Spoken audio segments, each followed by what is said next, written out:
আসসালামু আলাইকুম রহমতুল্লাহি অবরকাতুহ। সম্মানিত দর্শক, বাংলাদেশের ডিফ্যাক্টো সরকার প্রধান ডক্টর পিনাকি ভট্টাচার্য ফ্রান্স প্রবাসী ইউটিউবার, সোশ্যাল অ্যাক্টিভিস্ট, লেখক, কলামিস্ট এবং কর্পোরেট জগতের একজন শীর্ষস্থানীয় আইকন। তাকে যারা সমালোচনা করতে চান নেতিবাচক অর্থে, তারা অনেক কথা বলতে পারেন, আমি ওদিকে যাব না।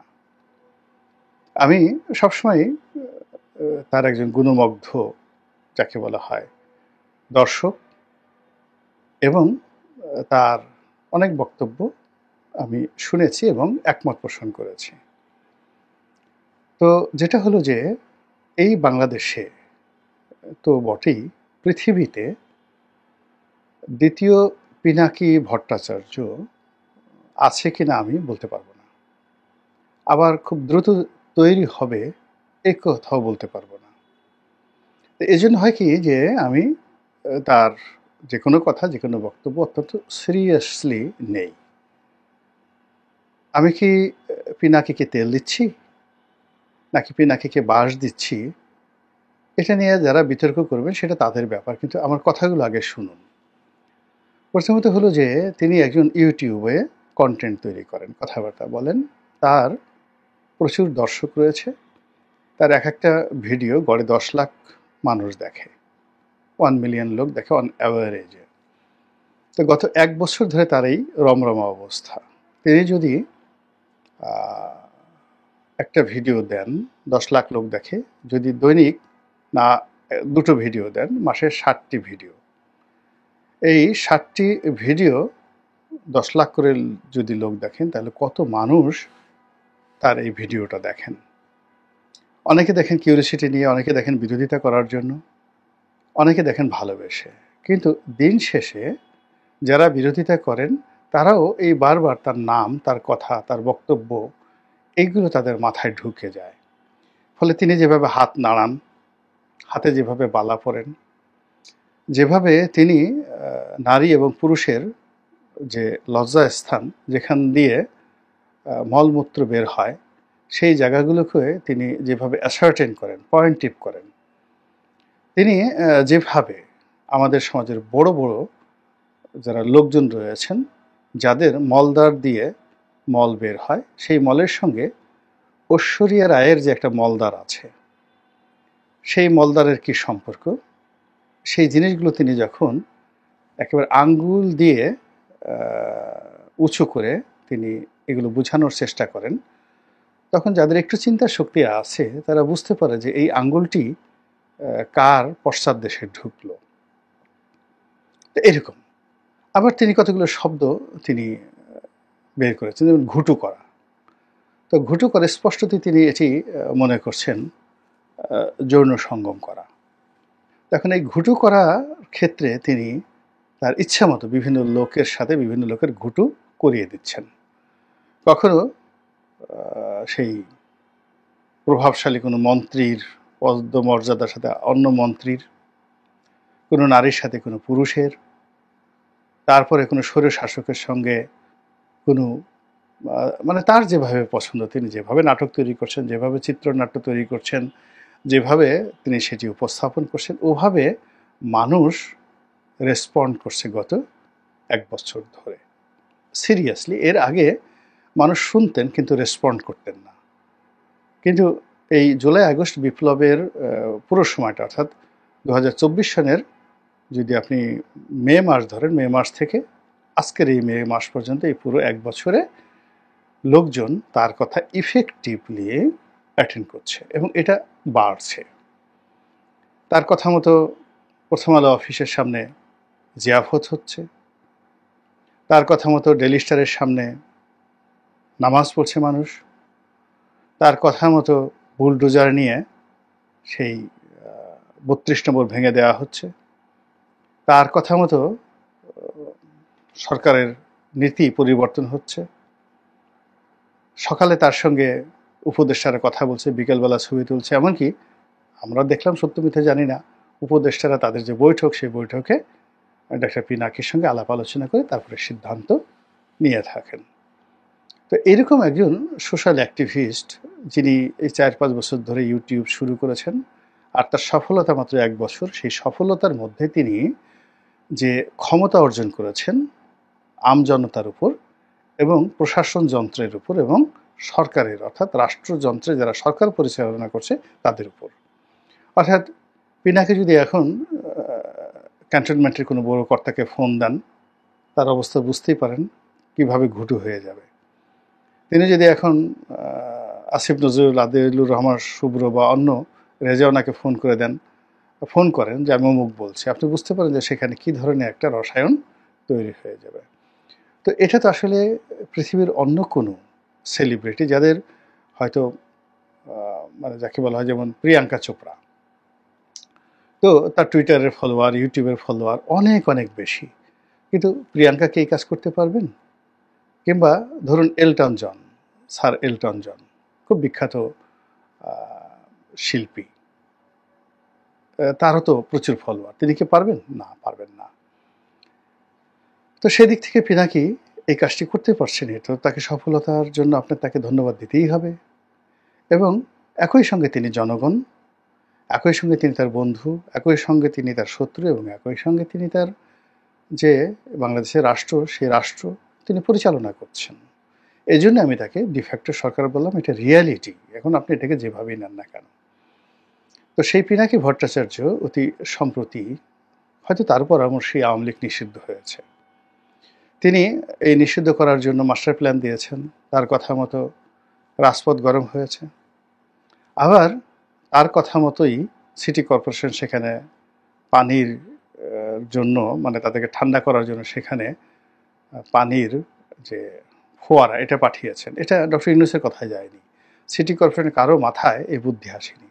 এই বুদ্ধি পিনাকি সাহেব দিয়েছেন, বুদ্ধি তো না, তিনি নির্দেশ দিয়েছেন সিটি কর্পোরেশনকে, যে আমার ছেলেরা ওখানে দাঁড়িয়ে আছে, তাদের গরমে কষ্ট হচ্ছে, তাদের উপর পানি বর্ষণ করো। এবং তারা আব্বা আব্বা করে সেখানে গেছেন, করছেন।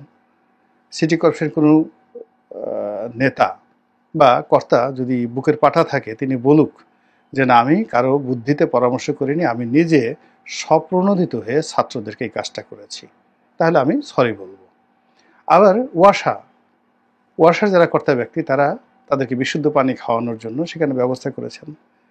এখানে পিনাকির বুদ্ধিতে তারা করেছেন, তারা ডক্টর ইউনূসের বুদ্ধিতে এটা কাজটা করেননি, বা মেট্রোপলিটন পুলিশ কমিশনার বুদ্ধিতে এই কাজটা করেননি।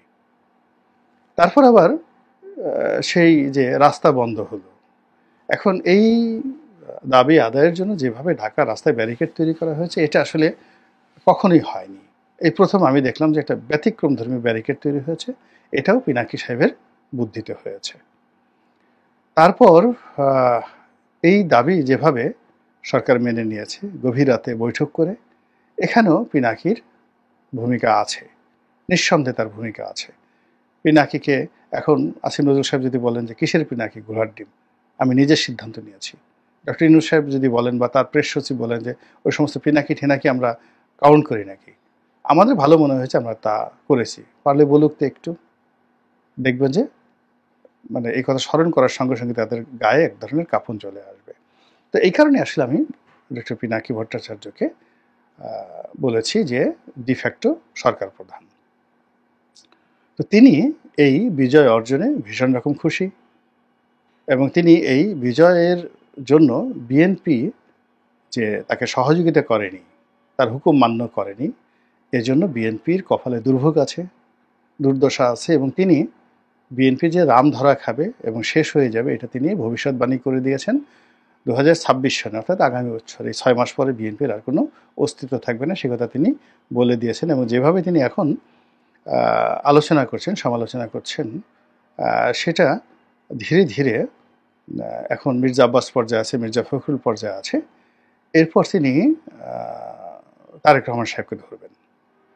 তার লন্ডনের বাসা ভাড়া কত, তার বাসায় কয়টা গাড়ি আছে, টাকা পান কোথায়, তিনি যখন হাওয়া ভবন চালাতেন তখন সেখানে কারা আসতো, ইন্ডিয়া থেকে কারা আসতো, হলিউড থেকে কারা আসতো, বলিউড থেকে কারা আসতো, তিনি দুবাই যেতেন, দুবাইতে কার সাথে তার কী কী বৈঠকে আসছিল, এই জিনিসগুলো নিয়ে অনেক চিত্রনাট্য বিএনপি বিরোধী যারা আছে তারা এত চমৎকারভাবে তৈরি করে তার কাছে পাঠিয়ে দিয়েছে, এগুলো শুধুমাত্র তিনি যদি পড়েন তখন অনেক মানুষ, হাজার হাজার নয় কোটি কোটি মানুষ সি সি সি সি করা শুরু করে দেবে যে হায় হায়, এটা কি ধরনের কথা, এটা কি ধরনের কথা। তো এই জিনিসগুলো তিনি না পাওয়া পর্যন্ত তিনি কনফিডেন্টলি বলতে পারতেন না যে 2026 সনে বিএনপির এই পতনগুলো হবে। এখন এটা নিষ্পত্তি করার জন্য বিএনপি তাকে ডিফ্যাক্টো সরকার প্রধান হিসেবে মানতে পারে, তার পরামর্শ অনুসরণ করতে পারে, তার সাথে নেগোসিয়েশন করতে পারে, আদারওয়াইজ তিনি তার কর্মকাণ্ড করে যাবেন। তো এই যে এত কথা বললাম পিনাকি রঞ্জন সম্পর্কে, ভট্টাচার্য সম্পর্কে, মূলত তিনি অতি সম্প্রতি একটি চমৎকার যাকে বলা হয় পরিকল্পনা দিয়েছেন। প্রথম আলোর সামনে গরু জবাই করে তিনি যে জিয়াফতের আয়োজন করতে চেয়েছিলেন ওটা আংশিক সফল হয়েছে, পুরোপুরি সফল হয়নি। এই জন্য তার মনে অনেক দুঃখ। কিন্তু শাহবাগে তার যে বিজয়টা, এই বিজয়টা একেবারে শতভাগ। তো তিনি সেখানে জিয়াফতের ডাক দিয়েছেন যে এই জিয়াফতটা করতে হবে। তো তিনি এটাকে ওই 32 নম্বর ভাঙার যে উৎসাহ, ওটাকে এখানে সেলিব্রেট করতে চাচ্ছেন এই বিজয়ের সঙ্গে। এর কারণ হলো তখন 32 নম্বর ভাঙার পর সেখানে মিউজিক বেজেছিল, নেচেছিল, গিয়েছিল, কিন্তু গরু জবাই হয়নি সেখানে।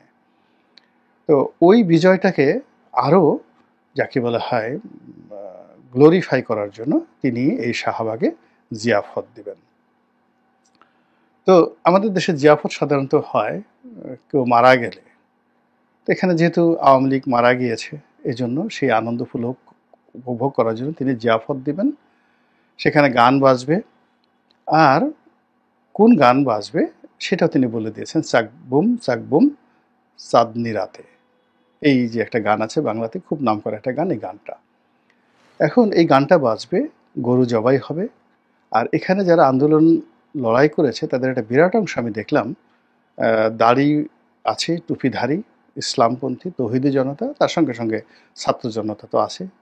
এবং এখানে ডক্টর পিনাকির হুকুমে যে কাজটা হয়েছে, এই প্রথম শাহবাগীর যারা অরিজিনাল প্রতিভু নারী, স্মার্ট, ওড়না পরেন না, মাথায় ঘোমটা দেন না, হিজাব পরেন না, এরকম নারী, অসংখ্য নারী, তারা তাদের সঙ্গে সঙ্গে শাহবাগী ক্যারেক্টারিস্টিক্সের ছেলে, পিনাকির আদর্শে ছিল, তার সঙ্গে যারা এই যে হুজুর যারা আছেন, কওমি জনতা যারা আছেন, মাদ্রাসা ছাত্র আছেন, তারা একেবারে যুগপৎভাবে নারী পুরুষ ঘেঁষাঘেঁষি করে যেভাবে কিয়ামতের ময়দানে সব একত্র থাকবে এবং কেউ কারো দিকে তাকানোর সুযোগ থাকবে না, ঠিক ওইভাবে তারা এই আন্দোলন করেছেন, স্লোগান দিয়েছে, নারী স্লোগান দিয়েছে, পুরুষেরা লাফিয়ে লাফিয়ে সেই স্লোগান বাস্তবায়ন করেছে। তো এখন যেখানে যে জিয়াফত হবে, সেই জিয়াফতে গো জবাই হবে এবং সেখানে সেই গোমাংস খেয়ে, পোলাও খেয়ে, কুরমা খেয়ে মানুষ এই চাকবুম চাকবুম